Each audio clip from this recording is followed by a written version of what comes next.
Well, Seattle is one of the country's most progressive cities, and that means that leaders there are treating their city as a test tube for radical ideology. The city's already ceded its public spaces to massive homeless encampments. Now they're trying another experiment, mass decriminalization. A report commissioned by a Seattle Business Association found that city prosecutors refused to prosecute almost half of all non-traffic criminal cases referred to them by the city's police.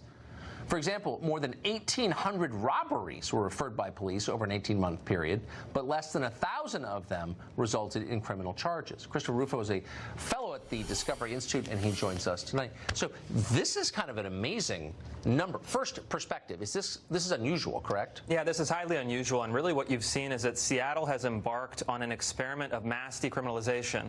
Not only decriminalizing homeless encampments in public spaces, decriminalizing possession and use of drugs like heroin and fentanyl, and now essentially a de facto decriminalization of low-level property crimes, assaults, and even robberies. But the evidence is really clear. Seattle now has property crime rates that are 86% higher than Chicago, 250% higher than Chicago? Than Chicago, 250% higher than Los Angeles, and 400% higher than New York City.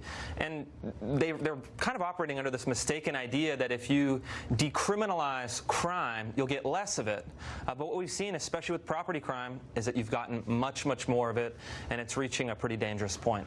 Is that the idea, or is it the idea that we have no moral standing to enforce the law, and we hate ourselves so much that we can't possibly tell a criminal not to commit crime?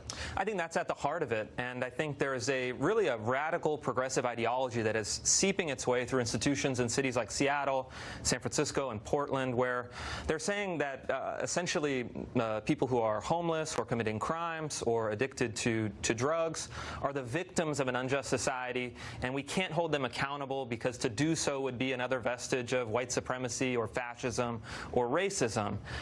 But what you've seen is that it's essentially devolved into a situation where you have widespread addiction. You know, by the latest estimates, we have 6,000 homeless heroin and fentanyl addicts in the Seattle area. And we know that almost all of them don't work, and they have, on average, according to federal data, an $1,800 a month drug habits. So what happens? You get a huge increase in property crime. And I live in Seattle, Washington, and even just within a few blocks of my house, you know, you've had a guy douse another guy with lighter fluid, light him on fire. You've had a number of robberies. I had a neighbor who, there was a deranged man banging on her door trying to gain entry, and it took 2 hours for police to arrive because they're so busy going call to call to call. That's a horrifying story. Seattle, for our viewers who haven't been there, is one of the prettiest places in the world, and they're wrecking it.